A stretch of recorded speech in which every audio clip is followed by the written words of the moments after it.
Mengapa Yesus yang adalah anak manusia, tapi dia adalah Tuhan? Yang pertama kita akan membahas dulu yang dimaksud dengan anak manusia. Di dalam Alkitab memang salah satu gelar yang paling banyak digunakan untuk Yesus itu ada banyak sekali. Di antara gelar-gelar yang lain, anak manusia merupakan gelar yang paling banyak. Pertanyaannya, mengapa Yesus di dalam Alkitab disebut sebagai anak manusia? Nah, ini pertanyaan yang penting untuk dipikirkan. Kata anak manusia yang merujuk kepada Yesus disebutkan 80 kali dalam kitab Injil, 88 kali dalam kitab Perjanjian Baru. Salah satu gelar paling banyak disebutkan di dalam Alkitab kita. Di kitab Injil dan secara khusus di kitab Perjanjian Baru. Situ ya, kita lihat. Istilah anak manusia dalam Perjanjian Lama ini dihubungkan dengan tradisi Yudaisme, di mana kata anak manusia itu Ben Adam digunakan dalam Alkitab Ibrani itu lebih dari 100 kali. Dalam kitab Ibrani tersebut, istilah anak manusia itu mengacu pada kata Ben Adam yang artinya anak, atau kata enos yang berarti istilah kolektif manusia. Setiap manusia bagi orang Yahudi itu disebut sebagai Ben Adam. Dan sejumlah manusia disebut sebagai Bene Adam. Jadi kita ini Bene Adam, kalau satu orang disebut jadi anak Adam. Ya. Kita melihat di sini, kata anak manusia dalam Perjanjian Lama itu diartikan atau digunakan sebagai sebutan untuk seorang manusia dengan segala keterbatasannya sebagai seorang manusia. Jadi sebutan anak manusia itu disebutan untuk seorang manusia dengan segala keterbatasannya. Yang namanya anak manusia dalam konteks Pel itu tentu ada keterbatasan. Sebagai sebutan juga atau sapaan Allah kepada Nabi. Jadi kalau disebut anak manusia, itu juga sapaan kepada seorang nabi.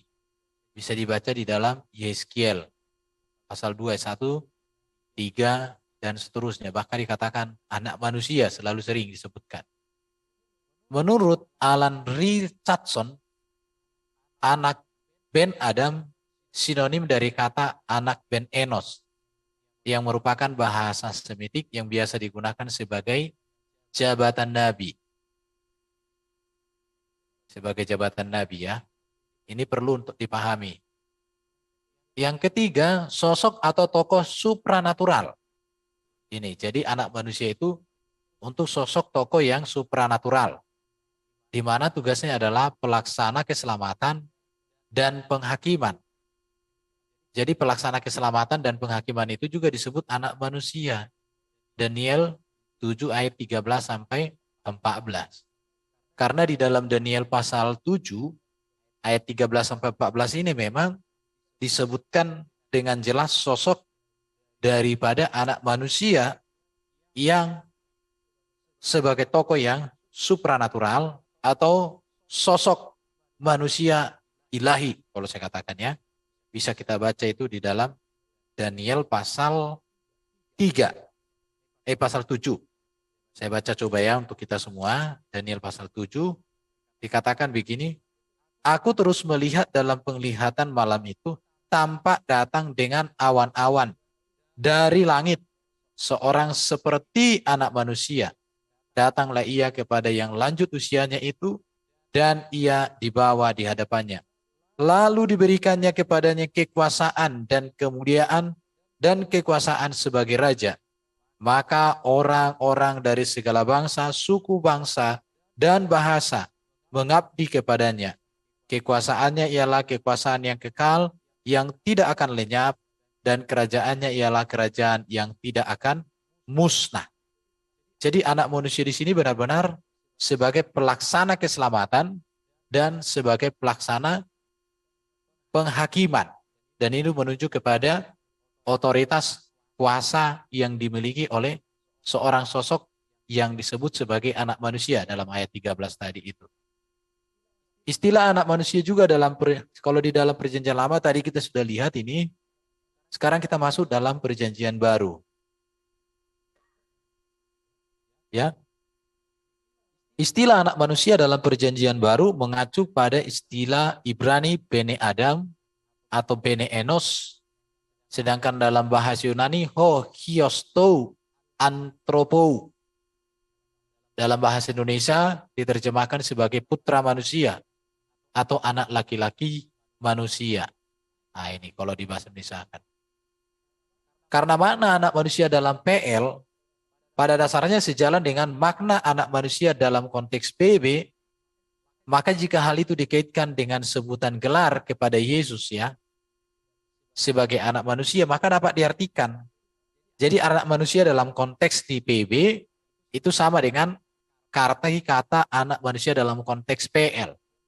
Dan jika itu dikaitkan dengan Yesus sebagai anak manusia, maka dari pengertian tadi itu maka Yesus adalah benar-benar manusia, sama seperti manusia pada umumnya.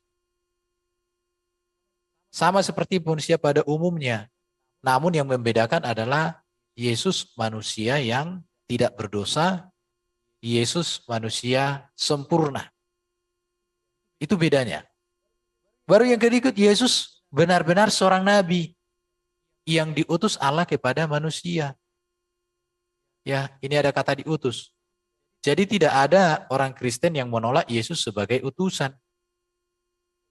Tetapi kekristenan itu tidak berhenti hanya pada kata utusan. Tapi kita masuk kepada siapa yang diutus, mengapa diutus, untuk apa dia diutus, dan bagaimana dia diutus. Yang diutus adalah firman, menjadi anak manusia, namanya Yesus. Dia diutus untuk menyatakan keselamatan. Bagaimana keberadaan anak manusia ini? Sempurna, kudus, mulia, dan agung. Di situ. Jadi perbedaan Yesus sebagai utusan dalam konteks kita dengan pemahaman para polemikus itu adalah diutus, selesai, titik. Tapi tidak dijelaskan utusannya bagaimana. Baru, namun Yesus sekaligus juga adalah sosok atau tokoh supranatural. Yesus adalah pelaksana keselamatan dan penghakiman. Nah, tentang penghakiman ini nanti di kapan-kapan mudah-mudahan kita bisa bahas Yesus hakim yang adil. Kita bisa cari datanya di dalam Alkitab bagaimana Yesus menghakimi, tetapi Yesus pelaksana keselamatan. Makanya kalau kita baca Alkitab dikatakan di dalam Alkitab itu bahwa Allah Yahweh penyelamat, maka bagaimana Allah Yahweh itu menyatakan keselamatan? Yaitu murni melalui Yesus. Jadi kalau Yesus disebut anak manusia, itu berbicara bahwa dia adalah pelaksana keselamatan. Artinya keselamatan yang dari Allah diwujud nyatakan melalui kehadiran Yesus. Jadi nama Yesus itu sekaligus adalah sosok atau tokoh supranatural. Kenapa? Karena memang pemahaman penantian di dalam PL tentang Mesias itu adalah Mesias yang ilahi. Bukan Mesias biasa, tetapi itu adalah Mesias yang ilahi. Dan itu terbukti dengan Yesus sendiri. Karena dia adalah inkarnasi firman. Dia manusia bukan hasil biologis. Dan dia ada sebagai manusia yang sempurna. Dan dia inkarnasi firman Allah yang kekal dan maha itu. Jadi fakta ini menegaskan bahwa Yesus adalah anak manusia. Apa? Sebutan anak manusia dalam konteks PL dan PB, kalau konteks PL itu nubuatan tentang Mesias, dalam konteks PB kegenapan nubuatan Mesias. Jadi kalau Yesus disebut anak manusia, ini menegaskan bahwa Yesus adalah Mesias, sebab Mesias memang adalah manusia. Bahkan bisa dikatakan manusia biasa seperti kita dengan keunggulan, keutamaan. Ya, kemudian Yesus juga disebut nabi. Nabi Yesus itu di dalam Alkitab bisa saya tunjukkan nanti Yesus sebagai nabi. Tetapi nabi yang bagaimana? Satu-satunya nabi yang datang dan keluar dari Allah, inkarnasi firman Allah hanya Yesus. Satu-satunya nabi yang dinubuatkan dan dinantikan sejak zaman Adam ya hanya Yesus. Satu-satunya nabi yang tak berdosa, berkuasa mengampuni dosa, mengalahkan maut, memberikan hidup yang kekal adalah Yesus. Maka dikatakan nabi dan sekaligus sosok supranatural yang mengerjakan keselamatan dan penghakiman. Bahkan Mesias sendiri artinya ya, Mesias sendiri kan artinya di sini yang diurapi. Ini. Mesias itu artinya yang diurapi, bukan yang pengusap, bukan. Emang pengusap kayak minyak rambut diusap ke rambut, bukan. Yang diurapi itu menuju kepada 3 jabatan, yaitu raja, nabi, dan imam. Dan itu cocok dengan jawaban sebagai Mesias.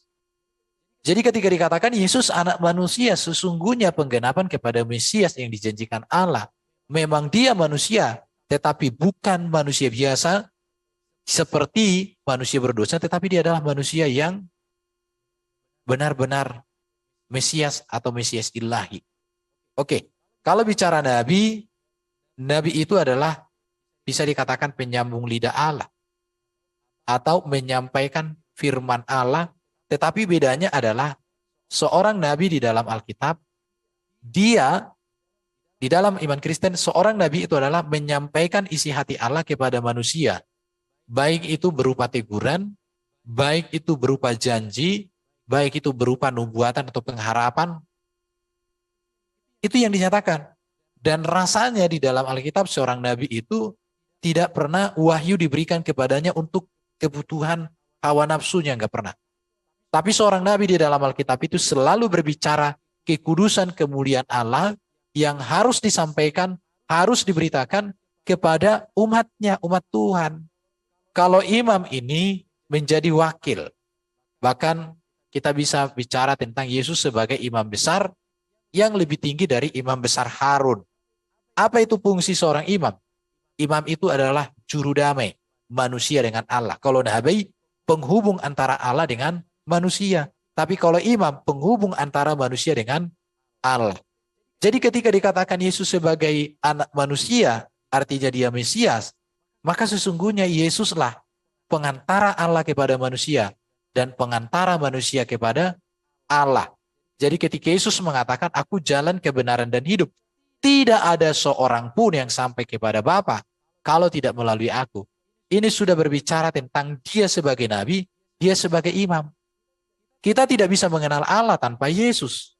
Kita tidak bisa menghampiri Allah tanpa Yesus.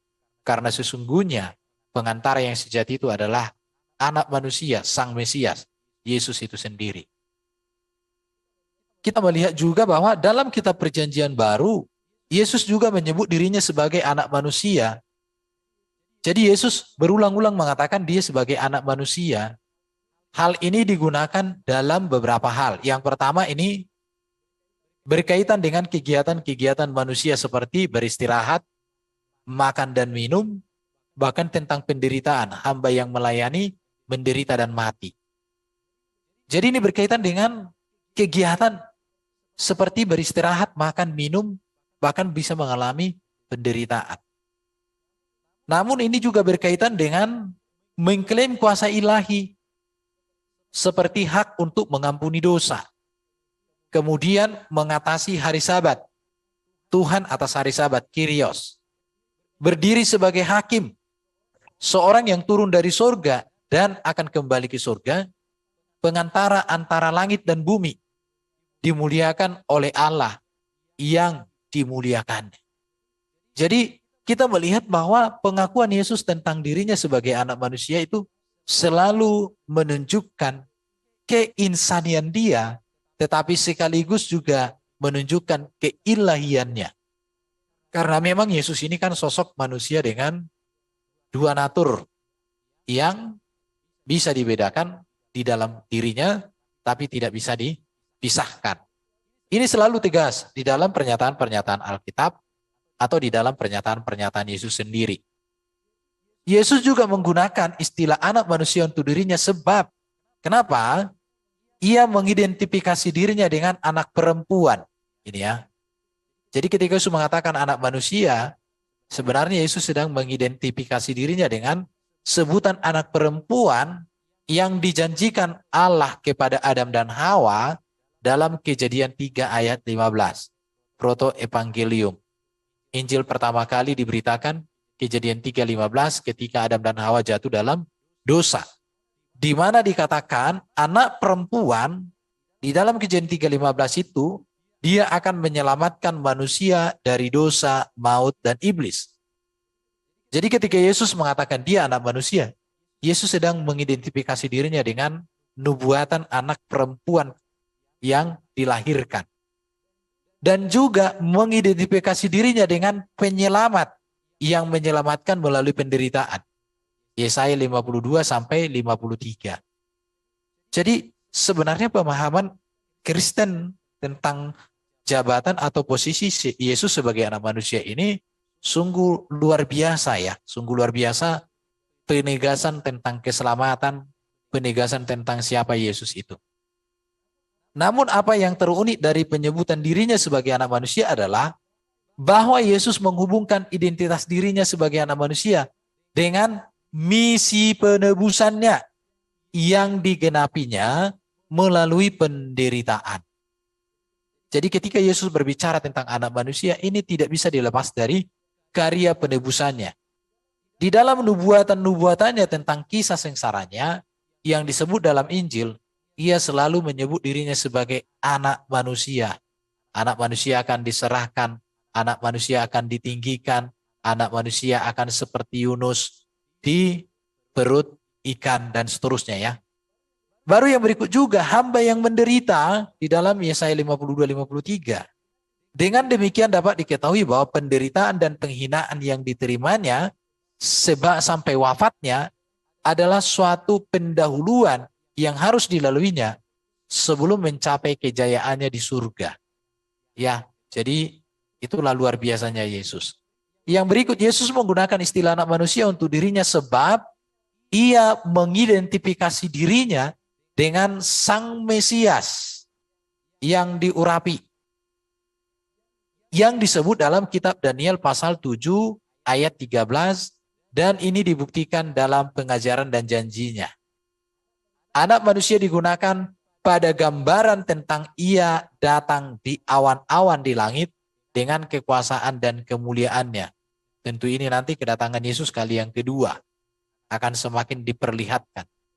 Kemudian ia menyatakan kemuliaannya di surga dan bahwa kerajaan Allah adalah kepunyaannya. Bisa dibaca nanti di sini ya.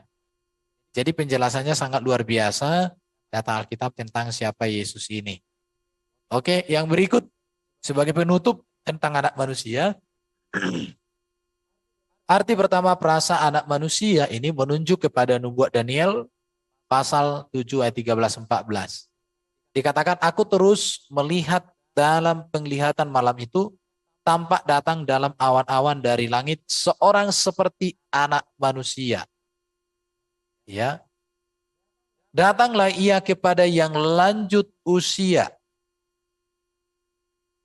Dan ia dibawa di hadapannya. Lalu diberikan kepadanya kekuasaan, kemuliaan, kekuasaan sebagai raja. Maka orang-orang dari segala bangsa, suku bangsa, bahasa mengabdi kepadanya. Kekuasaannya adalah kekuasaan yang kekal, tidak akan lenyap. Kerajaannya adalah kerajaan yang tidak akan musnah. Segala bangsa. Jadi kalau orang mengatakan Yesus datang hanya untuk Bani Israel, maka mereka tidak mengerti makna gelar anak manusia yang menggenapi nubuat Daniel pasal 7 ini. Nah, gambaran anak manusia di sini adalah gelar Mesias. Yesus dirujuk sebagai orang yang mendapat kekuasaan, kemuliaan, dan kerajaan. Ketika Yesus menggunakan gelar ini untuk dirinya sendiri, dia menerapkan nubuat anak manusia pada dirinya sendiri. Orang-orang Yahudi pada zaman itu amat mengenal perasa ini sebenarnya ya. Perasa tersebut dan kepada siapa perasa tersebut merujuk. Jadi Yesus memperkenalkan dirinya sebagai Mesias. Ketika Yesus mengatakan anak manusia, sebenarnya orang-orang Yahudi mengerti akan hal itu. Karena anak manusia itu adalah satu gelar yang menuju kepada Sang Mesias. Jadi arti kedua perasaan anak manusia itu bahwa Yesus adalah benar-benar seorang manusia. Yesuslah manusia yang dijanjikan oleh Allah kepada Adam dan Hawa yang akan datang untuk menebus manusia. Yesus adalah manusia yang memiliki kuasa yang kekal, kuasa untuk mengampuni dosa dan menyelamatkan. Yesus adalah manusia yang berkuasa di bumi dan di surga. Dan ia raja segala raja, Tuhan di atas segala Tuhan. Di dalam 1 Yohanes 4 ayat 2 dinyatakan, demikianlah kita mengenal roh Allah. Setiap roh yang mengaku bahwa Yesus Kristus telah datang sebagai manusia berasal dari Allah. Jadi Alkitab menegaskan posisi Yesus sebagai anak manusia. Sekarang kalau ada orang mengatakan bagaimana mungkin Yesus anak manusia itu kok Tuhan? Di sini ada sebuah pandangan yang terlalu kerdil dari oknum-oknum tertentu tentang arti Yesus anak manusia dan Yesus adalah Tuhan. Memang anak manusia kok dituhankan? Kan ini menjadi pertanyaan-pertanyaan orang. Tetapi pertanyaan-pertanyaan itu tentu atau pernyataan-pernyataan ini muncul. Kenapa bisa demikian? Dari sekian gelar Yesus dalam Alkitab, hanya sedikit ditemukan dalam Islam. Itu pun bertentangan. Ini menjadi problem teman-teman Muslim di dalam gagal memahami Yesus versi Alkitab. Yang mereka anggap dengan Isa versi Quran. Saya katakan itu dua sosok yang berbeda. Gelar Yesus yang dianggap sama dengan Isa hanyalah utusan dan Al-Masih. Tapi maknanya pun beda. Makna Nabi di mereka beda. Makna Al-Masih pun beda. Kalau kita jelas.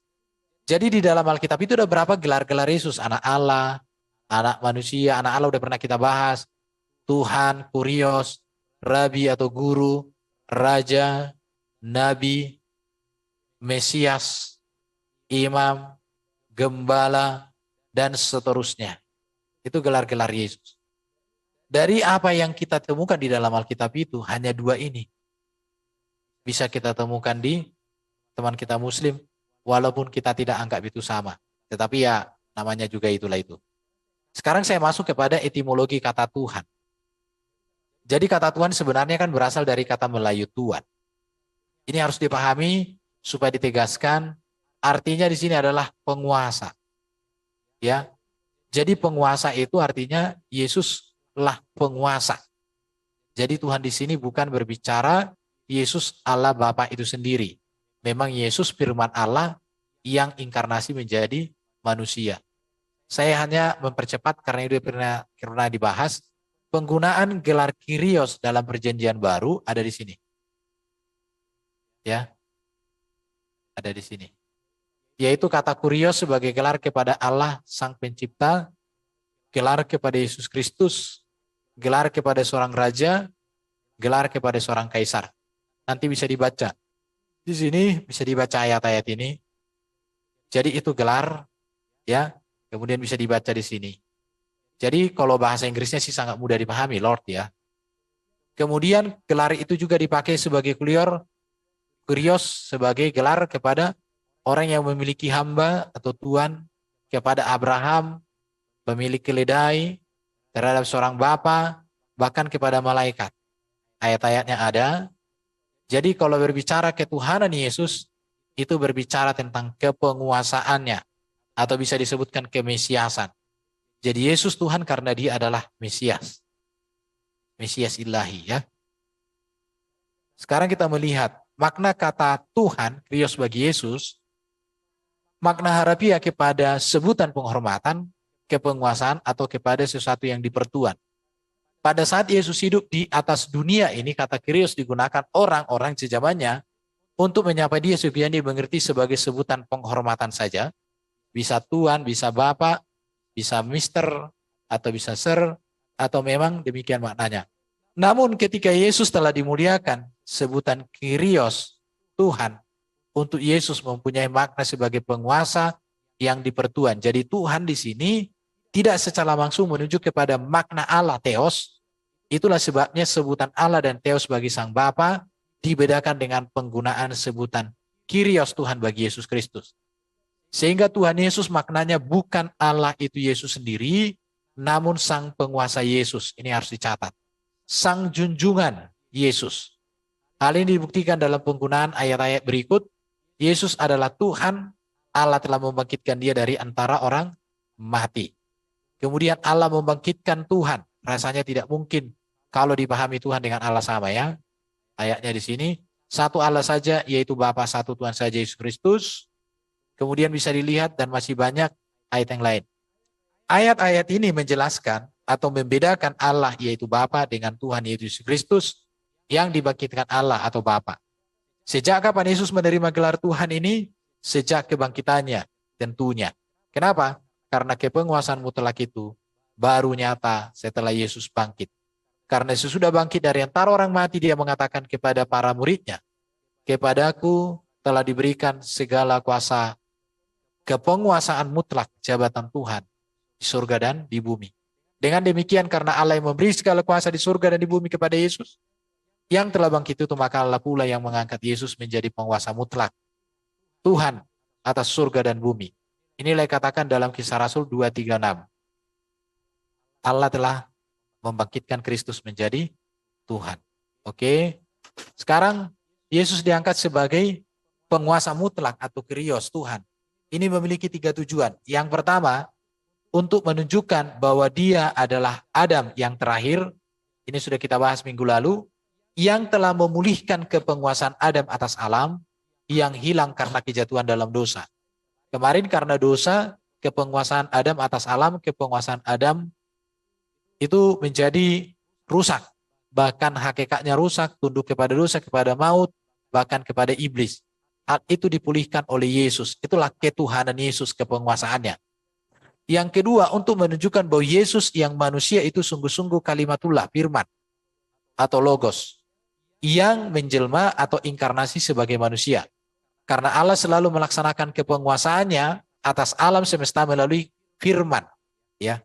Jadi kalau kita melihat di dalam perjanjian lama, kepenguasaan Allah itu selalu dinyatakan oleh firman. Dalam menciptakan melalui firman, dalam memberikan kemenangan melalui firman, dan firman ini yang sering berteopani di dalam kitab perjanjian lama ya. Sekarang, kuasa yang sama atau ketuhanan Allah yang sama dan hanya satu itu dilaksanakan melalui Yesus Kristus. Jadi dalam PL Allah menyatakan kepenguasaan melalui firman, maka di dalam perjanjian baru Allah menyatakan kekuasaan melalui firman yang inkarnasi. Kalau di PL, firman yang teopani. Sehingga Yesus disebut Tuhan dengan demikian, Yesus tetaplah firman Allah yang satu dan yang sama. Karena melalui firman itulah Allah melaksanakan kuasa ketuhanan sendiri. Dengan demikian, baik Allah maupun kalimatnya atau firman tak berubah. Baik dalam hakikatnya maupun dalam hubungannya. Meskipun firman itu telah menjadi manusia. Itu yang kedua. Yang ketiga, untuk tujuan keselamatan. Karena dengan kuasa mutlak sebagai penguasa atau Tuhan, Yesus Kristus akan mengubah tubuh manusia yang hina sehingga menjadi serupa dengan tubuhnya yang mulia pada hari kebangkitan nanti. Jadi kita melihat ya, yang pertama, tujuan ketuhanan Yesus itu adalah memulihkan setiap akibat dosa karena Adam. Yang kedua, Allah menyatakan kepenguasaan melalui firman yang teopani. Demikian juga Allah menyatakan kepenguasaan keselamatan melalui firman yang inkarnasi. Yang berikut tujuan keselamatan. Artinya membawa manusia kembali kepada hakikat penciptaan yang semula, yaitu hidup kekal di dalam surga. Itulah kepenguasaan. Jadi penggunaan kata Kyrios atau Tuhan itu sepadan dengan penggunaan kata Rob, Gusti, dan Lord ya. Kita lihat di sini, Kyrios bisa kepada Allah, bisa kepada Yesus. Demikian juga Rob, bisa kepada Allah, bisa juga kepada Firaun. Kalau Lord juga bisa kepada Allah, bisa kepada Yesus. Gusti juga demikian. Bisa kepada Allah, bisa juga kepada seorang raja. Cuman banyak orang-orang seberang itu, ini mereka tolak, ini mereka tolak, ini mereka tolak, tapi ini mereka terima. Jadi tidak konsisten dalam diskusi. Namanya juga polemikus. Oke, bukti Yesus dipanggil sebagai Tuhan sebenarnya banyak ya di dalam Alkitab. Nah ini Elizabeth, malaikat, Yesus mengakui dirinya Tuhan, murid-muridnya, bahkan orang buta memanggil Yesus sebagai Tuhan. Saya tunjukkan aja, perempuan Kanaan, kemudian orang tua yang anaknya sakit ayan, kemudian disembuhkan. Juga Zakheus pemungut cukai memanggil Yesus Tuhan, dan dia kemudian menjadi murid Yesus. Baru perempuan Samaria memanggil Yesus sebagai Tuhan, kemudian pegawai istana memanggil Yesus sebagai Tuhan. Semua orang yang melihat perbuatan Yesus, mendengar pengajaran, serta menyaksikan teladan hidup Yesus memanggilnya sebagai Tuhan. Kisah Rasul 1:6. Maka bertanyalah mereka yang berkumpul di situ, Tuhan, maukah engkau pada masa ini memberikan kerajaan bagi Israel? Artinya penguasa. Oke, jadi catatan pentingnya, ini mengulangi materi yang sudah pernah saya sampaikan. Untuk mengenal Yesus itu, maka ada 3 hal ini perlu diperhatikan. Keilahian Yesus itu berbicara hakikatnya sebagai firman, kemanusiaan Yesus berbicara hakikatnya yang dilahirkan, ketuhanan Yesus berbicara tentang kepenguasaan Yesus yang diberikan oleh Allah kepadanya. Jadi kita Kristen membedakan makna keilahian, kemanusiaan, dan ketuhanan. Ketuhanan itu berbicara adalah kepenguasaan yang Allah berikan, dan itu menuju kepada kemesiasan. Kemanusiaan berbicara tentang dia manusia yang sempurna, yang hadir di dalam dunia ini. Keilahian berbicara hakikatnya sebagai firman yang kekal di dalam diri Allah, dan sekaligus inkarnasi menjadi manusia. Kalimatnya di sini, keilahian dan kemanusiaan Yesus dapat dibedakan, ini kata kunci, tapi tidak dapat dipisahkan. Keilahian dan kemanusiaan Yesus tidak dapat dipisahkan, apalagi dibenturkan atau dipertentangkan. Orang-orang seberang lebih masuk ke sini. Di sini dia. Dibenturkan dan dipertentangkan. Kita tidak. Jadi keilahian Yesus, ini tidak boleh. Menekankan keilahian Yesus, lepas dari kemanusiaannya itu menjadi bidah juga. Menekankan kemanusiaan Yesus lepas dari keilahiannya menjadi Arianisme, saksi-saksi Yehova. Ketuhanan Yesus ada pada keilahian dan kemanusiaan Yesus. Sebab kepenguasaan Yesus diberikan oleh Allah kepada firman yang hadir dalam rupa manusia. Jadi ketuhanan Yesus tidak bisa dilepaskan dari kemanusiaan dan keilahiannya. Sebab kepenguasaan itu diberikan oleh Allah kepada manusia Yesus Kristus yang adalah inkarnasi firman Allah. Oke. Jadi anak manusia itu menunjuk Yesus Mesias ilahi yang berkuasa di bumi di surga. Tuhan gelar Yesus yang berkuasa atas iblis, berkuasa atas dosa, atas maut, dan berkuasa memberikan hidup yang kekal. Itulah Tuhan. Jadi kalau orang bertanya, anak manusia kok Tuhan? Inilah penjelasan yang bisa sampaikan dengan bahasa saya yang cukup sederhana. Kalau teman-teman ingin menambahkan atau mau bertanya, ya dipersilahkan. Ya, ini beberapa sebutan di dalam Alkitab tentang Yesus mengaku dirinya adalah sebagai anak Allah. Saya tidak sebutkan semuanya, tapi apa yang tertulis di sini sudah lebih dari cukup ya. Kemudian kita lihat lagi, masih adakah? Ini sudah saya pikir cukup. Terima kasih untuk teman-teman yang mendengarkan pelajaran ini. Kiranya damai sejahtera dari Bapa di surga oleh kuasa Roh Kudus Allah Tritunggal memberkati semuanya. Shalom, kembali ke moderator. Tuhan memberkati. Silakan Pak Iwan. Oke, baik. Terima kasih kesempatan yang diberikan. Pertama tentu saya ingin menanggapi dulu terkait dengan apakah Tuhan itu mati. Ya, jelas ya di dalam keimanan Islam, sifat kesempurnaan Tuhan yang sebenarnya itu adalah maha hidup. Itulah membedakannya dengan semua makhluk. Yang namanya makhluk, manusia itu pasti akan mati. Tetapi Tuhan yang sebenarnya tidak pernah mengenal mati. Itulah kesempurnaannya yang tidak dimiliki oleh makhluk yang di langit dan di bumi. Nah, baik, terkait dengan materi paparkan oleh Bang Erben, boleh nggak saya menanyakan 4 pertanyaan terkait dengan materi mengapa anak manusia menjadi Tuhan? Silahkan, namanya bertanya. Oke.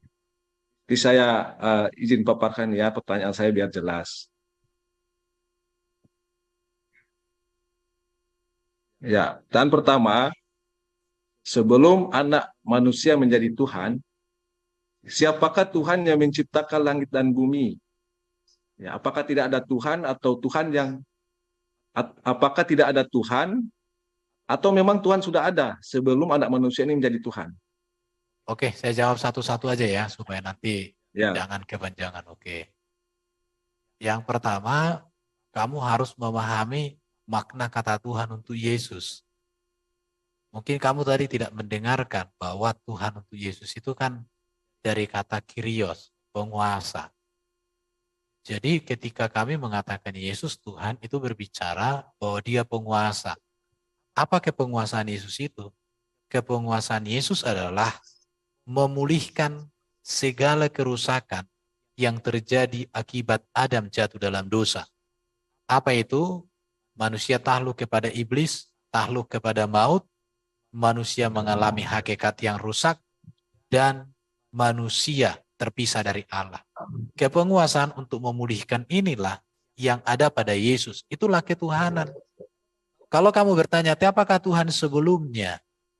Kalau berbicara Tuhan dalam pengertian Sang Pencipta alam semesta, maka itu menunjuk kepada Bapa di surga. Jadi pertanyaan ini sebenarnya jadi kebalik-balik dengan materi.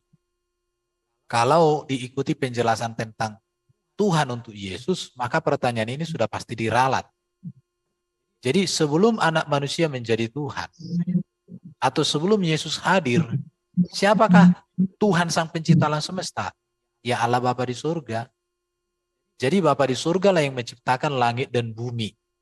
Bapa di surga lah penguasa. Bapa di surga lah yang sudah ada.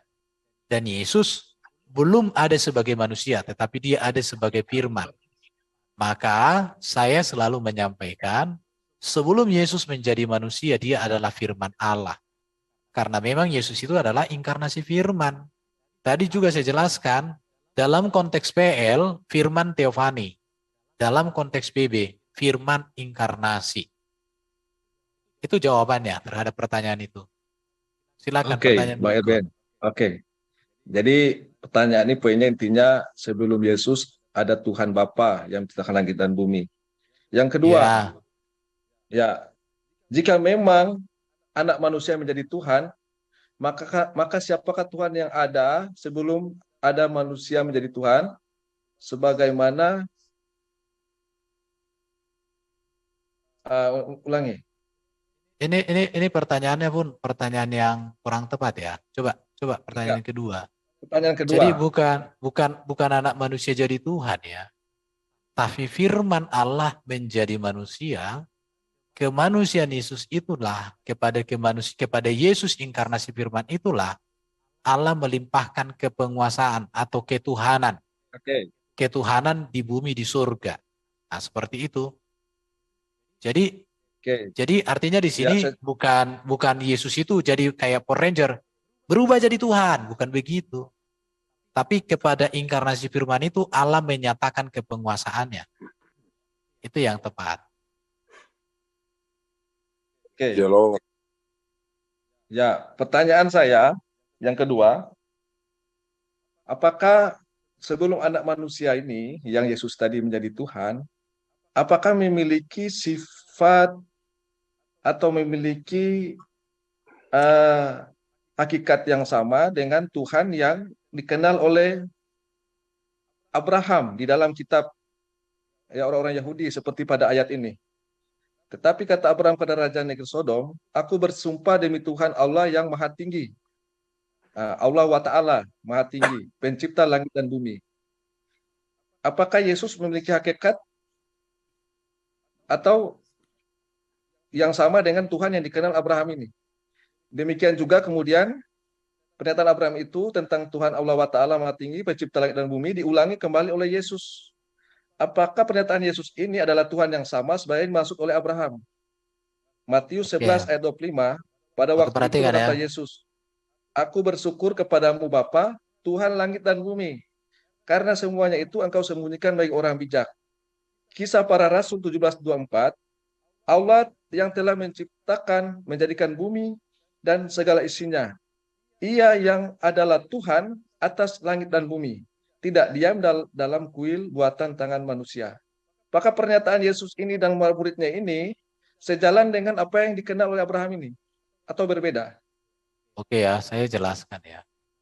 Makanya tadi kan harus konsisten dirimu tentang arti kata Tuhan itu. Tuhan itu kan berbicara tentang kepenguasaan. Jadi Bapa di surga sebagai Tuhan dapat juga diartikan dia sebagai penguasa langit dan bumi. Yesus juga Tuhan yang berkuasa di langit dan di bumi. Kenapa bisa demikian? Karena seluruh kepenguasaan Allah itu, itulah yang Allah nyatakan, Allah limpahkan melalui Yesus Kristus. Jadi kalau ditanyakan tadi, apa? Pertanyaanmu tadi apa di awal itu? Ya, pertanyaan saya Jadi perhatikan. apakah Yesus memiliki Tuhan yang hakikat? dikenal Abraham ini ialah Tuhan demi Tuhan, Allah langit yang maha tinggi, pencipta langit Iya. dan bumi. Dan pernyataan ini diulangi kembali oleh Yesus. Apakah Yesus ini memiliki pandangan Tuhan yang sama dengan dinyatakan Abraham ini? Oke, sebentar ya saya cari. Coret-coret di mana ya? Matius 28 ayat 18 itu jawabannya. Oke ya. Jadi gini, Bro. Perhatikan ya. Siapakah Yesus di zaman Abraham? Yesus ada sebagai firman yang berteofani. Dalam iman Kristen, yang datang menjumpai Abraham itu adalah teofani dari firman. Dan Yesus adalah inkarnasi dari firman. Karena firman Allah kekal di dalam diri Allah. Kalau dikatakan di sini pada waktu itu berkatalah Yesus, aku bersyukur kepadamu Bapa, Tuhan langit dan bumi, penguasa langit dan bumi. Itu ya. Kyrios, langit dan bumi. Baru Allah yang menjadikan bumi dan segala isinya, ia artinya Allah yang adalah Tuhan atas langit dan bumi. Betul. Karena di sini yang menjadi fokusnya adalah Allah. Tetapi Yesus juga adalah Tuhan yang berkuasa di langit dan bumi. Ada lagi mau ditanya? Ya, itu yang Yesus berteofani dan juga tadi jelaskan bahwa Bukan, tidak ada Yesus berteofani, firman teofani, ya, firman firman berteofani inkarnasi. itu Iya. ya. Tertulis di mana itu? Contoh, ketika orang yang datang kepada Abraham, itu teofani firman. Kemudian juga kepada Adam, ketika berjalan di taman itu teofani firman. Kepada Musa yang berbicara, itu teofani dari firman. Itu semua teofani. Ya, ya. Tetapi di dalam kejadian ini, Abraham tidak mengatakan aku bersumpah demi firman yang maha tinggi. Tetapi dia mengatakan demi Tuhan Allah yang maha tinggi. Wa ta'ala, pencipta langit dan bumi. Oke, sekarang kita Dia buka tidak Alkitabnya. ditemukan Kita baca ya. demi firman. Kita buka Alkitab saja, Kejadian 14 ya.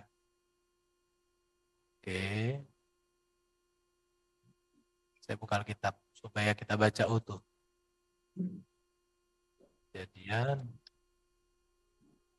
14 ayat 22. Bentar ya.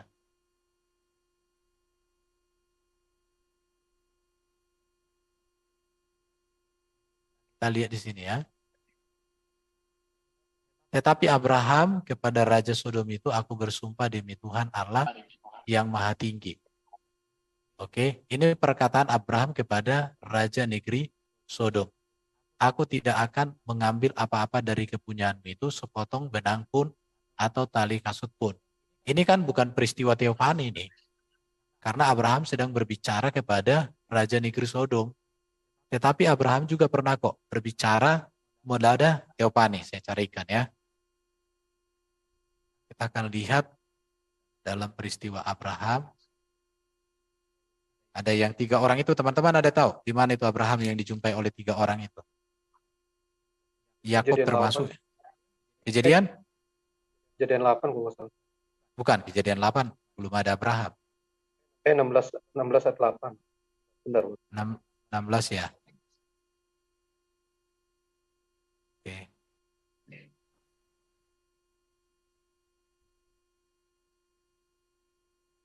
Kita lihat 16 ayat 8.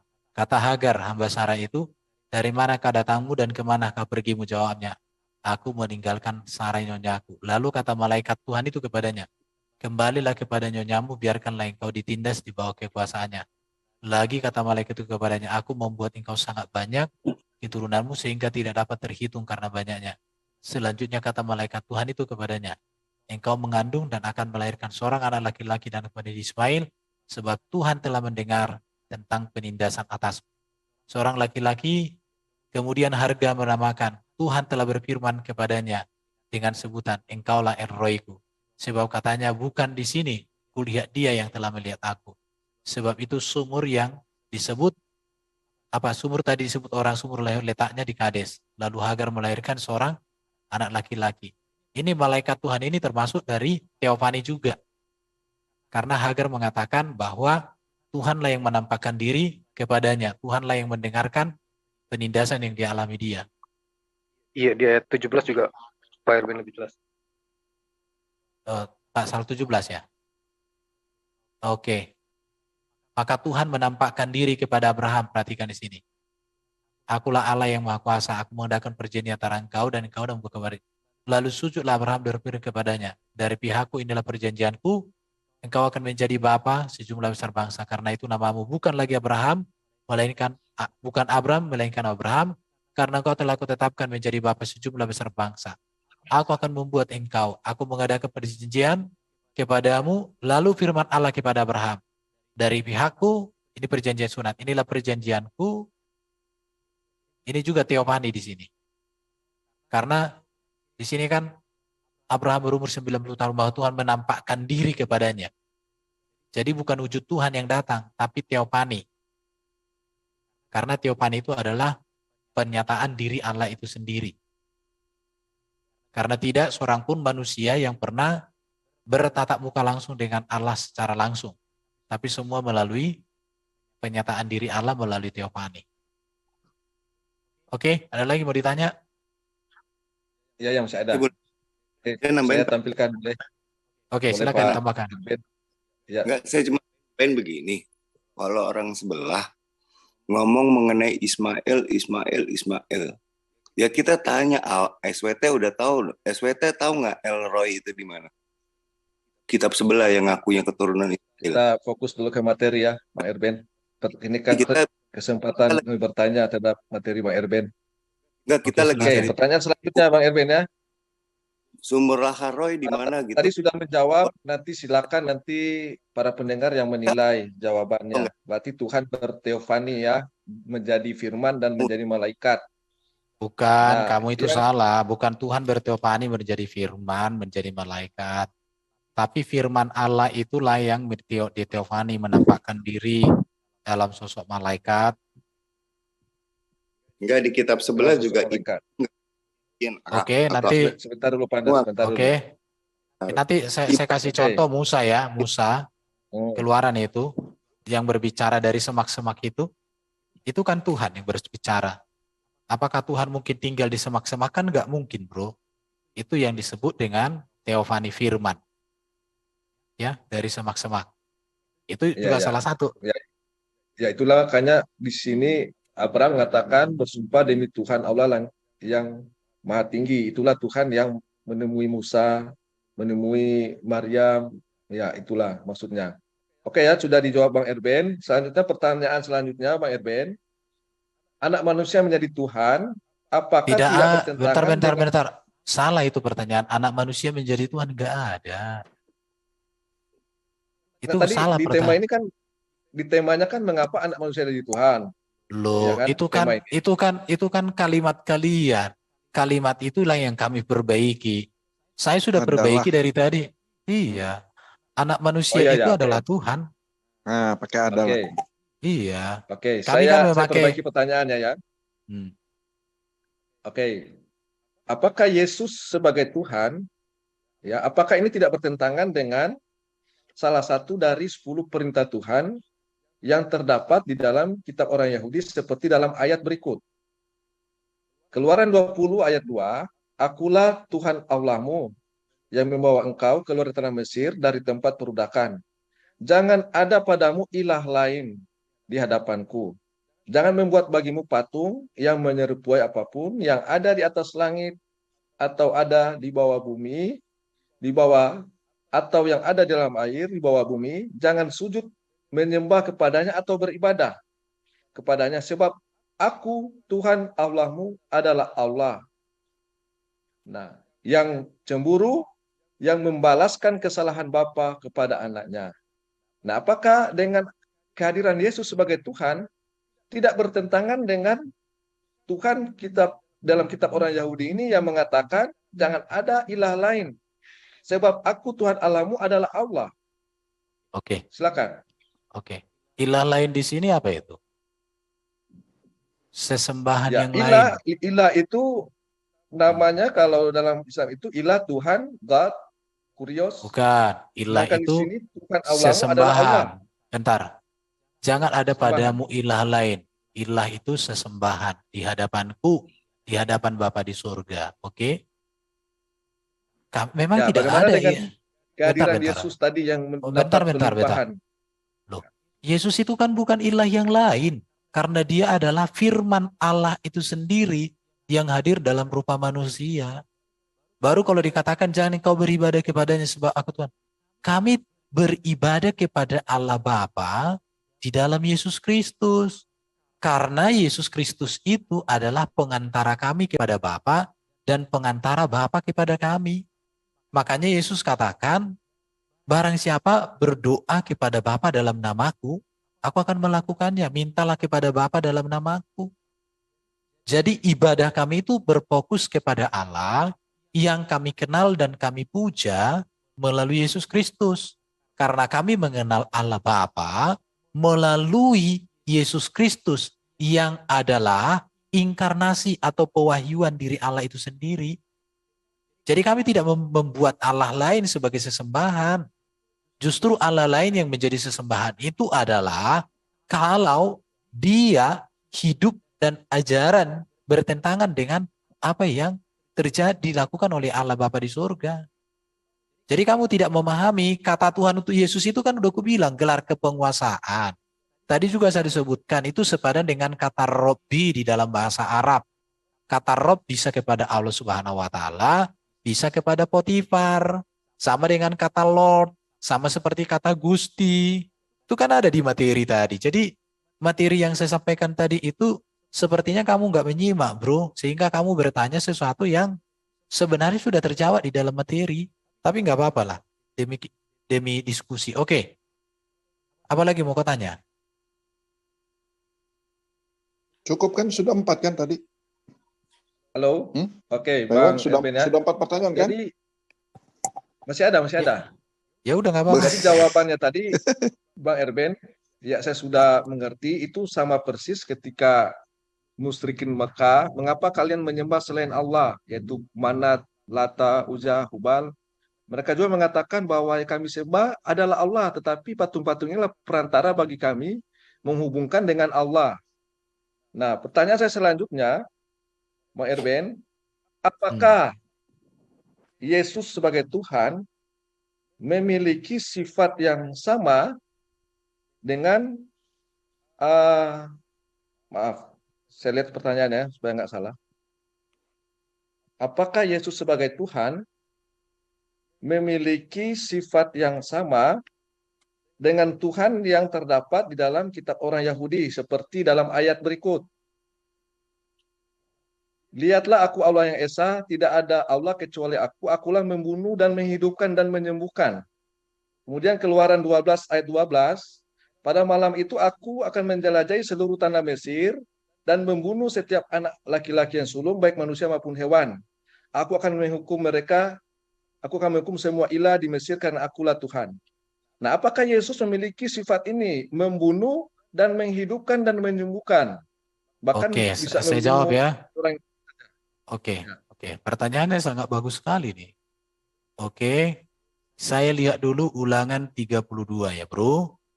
Saya lihat di Alkitab konteksnya apa supaya jelas. Ulangan 32 ayat 39. Ini nyanyian Musa. Tunjukkan dong. Tunjukkan aja share screen-nya.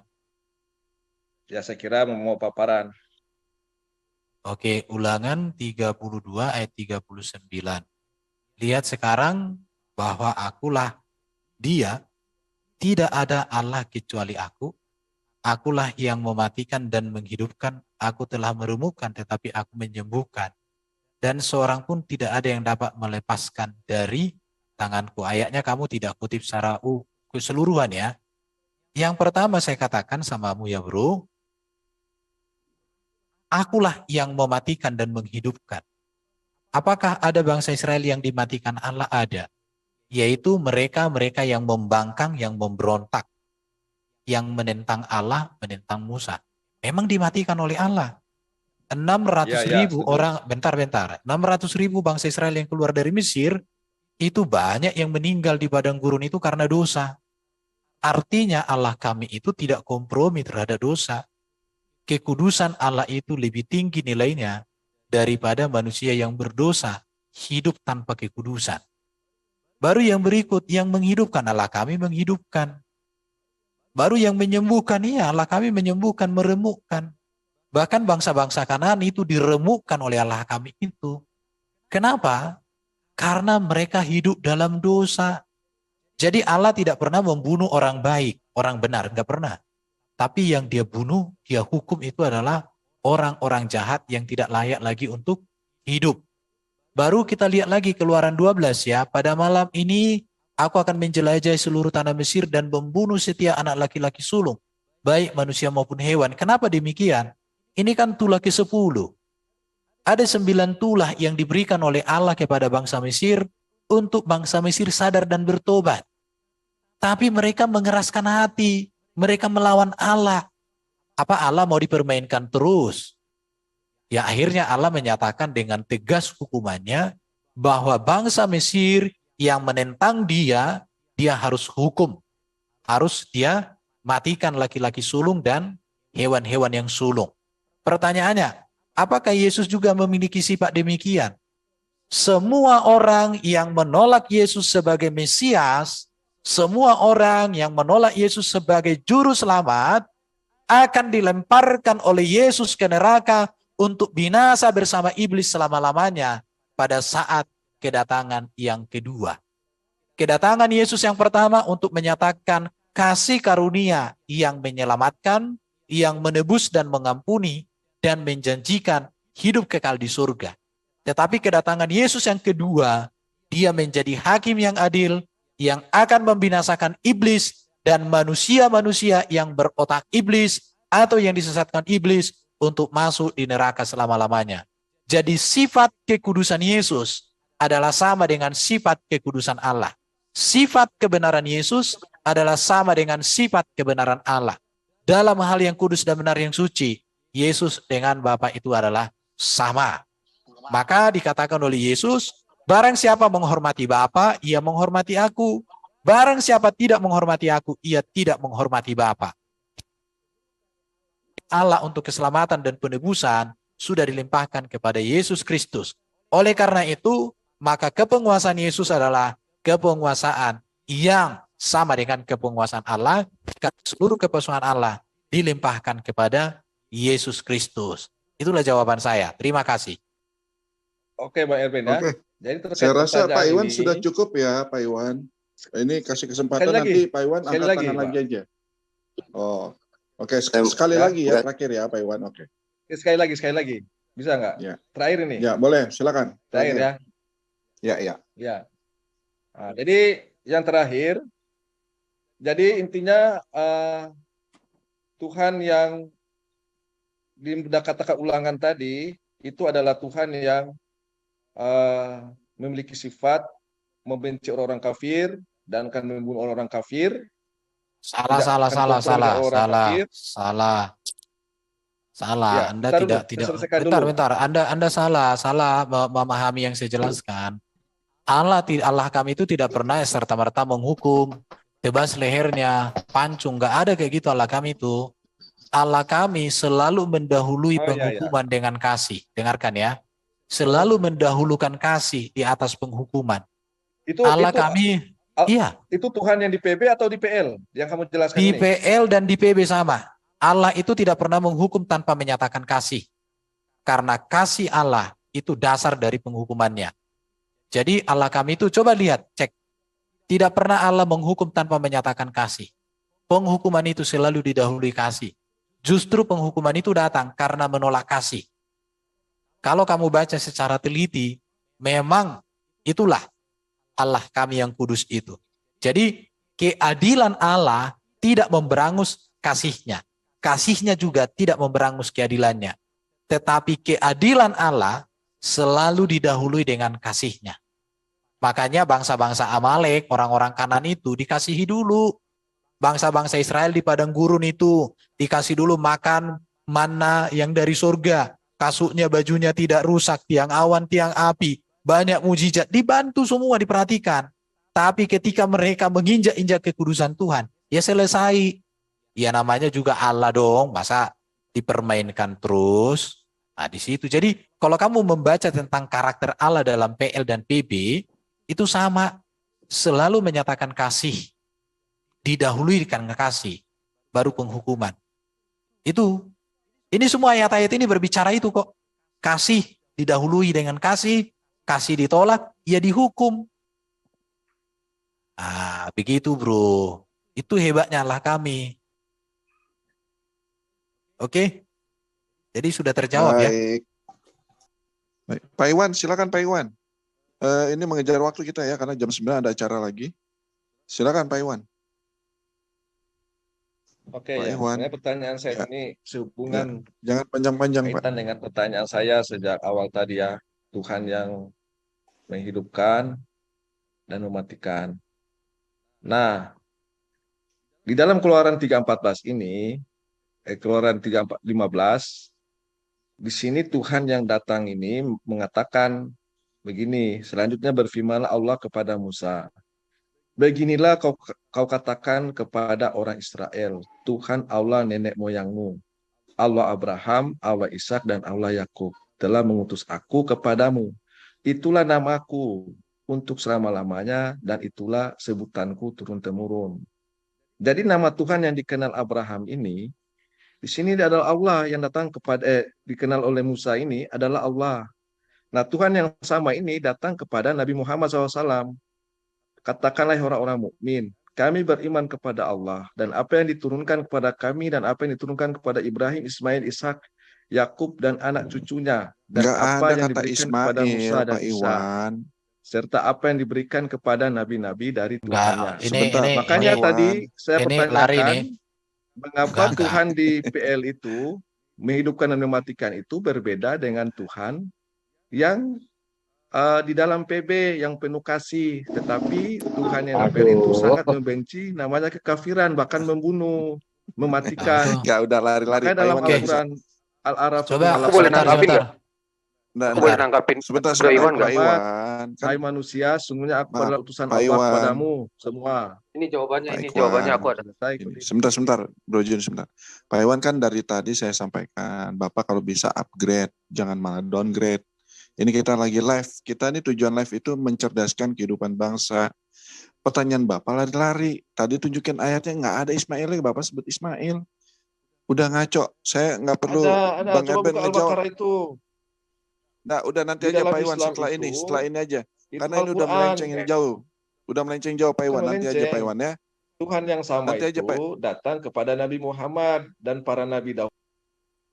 Maaf Pak Iwan, ini Nggak usah kita jadi mengejar pengemis waktu lo. ya. Kita mengejar Bukan, waktu karena jam ini. 9 mau ada Oke, acara tapi lagi. Silakan, Bro gini. Juni. Oke, sebentar saya tanggapi juga ya. Boleh. Jadi gini bro, Ikhwan ya. Tidak ada hubungan Allah Israel, Abraham, Ishak dan Yakub dengan Allah Subhanahu wa taala. Kalau ada hubungan Allah Abraham, Ishak dan Yakub dengan Allah Subhanahu wa taala, maka paling tidak kata Yahweh harus ada di Quran. Harus ada kata Bapa di Quran. Bahkan seharusnya Quran itu harus dicilid satu dengan kitabnya orang Yahudi. Masa Allahnya sama, kitab sucinya nggak bisa dicilid bersama-sama. Allah yang bagaimanakah itu? Itu jawaban praktis dari saya. Baru kata Allah di situ pun kalau bahasa Yunaninya, Ibraninya, Elohimnya itu bro. Dan Elohim di situ itu bukan nama. Itu sebutan. panggilan. Karena yang menjadi nama itu adalah YHWH. Itu pun bukan nama seperti nama saya di KTP. Tapi itu berbicara tentang keagungan dan kemuliaan. Tapi kalau di kamu kan Allah itu kan nama pribadi. Jadi kenapa namanya dari Elohim kok menjadi Allah? Dari Yahweh kok menjadi Allah? Kan itu nggak nyambung. Jadi kamu nggak usah menyambungkan sesuatu yang nggak nyambung. Kasihan kamu. Karena kita di sini adalah mencerdaskan kehidupan bangsa. Oke, tambahkan teman-teman yang lain. Monggo. Iya. Nah, Iya. dan satu hal lagi Bang Erben, itu Allah mereka zat kok. Mereka udah declare itu. Kita roh. Masa tiba-tiba di tahun 700, tiba-tiba berubah jadi zat? Nggak masuk akal.